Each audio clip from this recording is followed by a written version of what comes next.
जनाब सदर, पेश करदा करारदाद हम आज़ाद हैं। हमसे मुराद पाकिस्तान में जीता जागता सांस लेता एक एक इंसान, और आज़ाद से मुराद बेखौफ, लेकिन हमारे सरों पर तो हर वक्त खौफ की तलवारें मंडराती हैं। आज़ाद से मुराद खुद मुख्तार, लेकिन हमारे सियासतदान तो कचकोल थामे अमेरिका के सामने अपनी कौम की हमियत का सौदा करते हैं। आज़ाद से मुराद किसी के ताबे ना होना, लेकिन हम तो आज भी उन्हीं जागीरदारों, उन्हीं वडेरों, उन्हीं लुटेरों, उन्हीं जाबिर, उन्हीं जालिम, उन्हीं बेहिस और बेबस हुक्मरानों के ताबे हैं।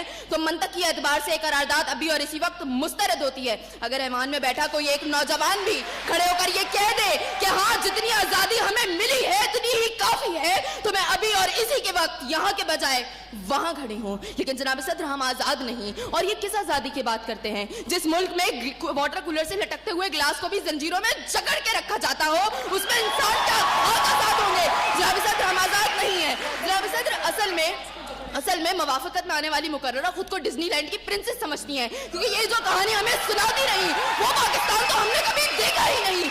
जनाब सदर, जिस मुल्क के सियासतदानों की तरक्की का आलम ये हो कि उनकी दौलतों में दिन दुगनी और रात चुगनी होती हो और तरक्की का दारोमदार ये हो, तो फिर मैं कैसे कहूँ कि हम आजाद हैं? जिन मुल्क के सियासतदानों के नाम पनामा लीक्स में लीक होते हो और स्टोर मचने पर फकत अवाम को लैपटॉप स्कीम का लॉलीपॉप दे जाता हो, तो मैं कैसे कहूँ कि हम आजाद हैं? जनाब सदर, जिस मुल्क की हुक्मरानी और हुकूमत का ढांचा तक बैनुल अक़वामी इस्तेमार ने बनाया हो, तो फिर मैं कैसे कहूँ कि हम आजाद हैं? जिस मुल्क का अदलिया का सिस्टम तक किसी और का लिया हुआ हो, तो मैं कैसे कहूँ कि हम आजाद हैं? जनाब सदर, और जिस आजादी की ये बात कर रही थी, जिन हरी झंडियों की ये बात ये कर रही थी, जब कल यही झंडियां हमारी पैरों के तले रोती जाएंगी और कोई उनको उठाने वाला ना होगा, तो फिर मैं इनसे पूछूंगी कि अरे कौन सी आजादी?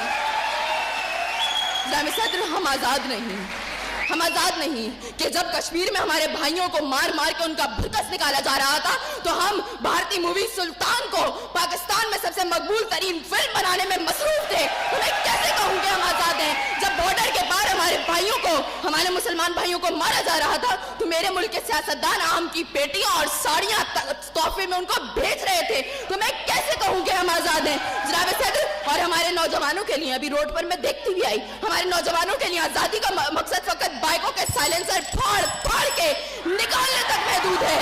तो मैं कैसे कहूँ कि हम आजाद हैं? और जनाब सदर, जिस आजादी की ये बात करती है, शायद वो फकत सिर्फ दहशतगर्दों को हासिल है, क्योंकि अब उनका जब जहां जिसको दिल चाहता है मार देते हैं और बड़ी आजादी से आकर मीडिया पर कहते हैं हाँ जिम्मेदारी कबूल। तो जवाब में हमारे सियासतदान फकत मुजम्मत करके नजर आते हैं। अरे कौन सी आजादी जिस देश में हर सिमत बर्बादी के साए हो और मुल्क के हर कोने में जुल्म और जबर के बादल छाए हो? तो मैं कैसे खुद को आजाद कहूँ जहाँ हक को हक कहने में जबान मेरी थर्राती है? मैं उस देश का बाकी वासी हूँ जहाँ मौत खुशी से आती है। मैं खुद को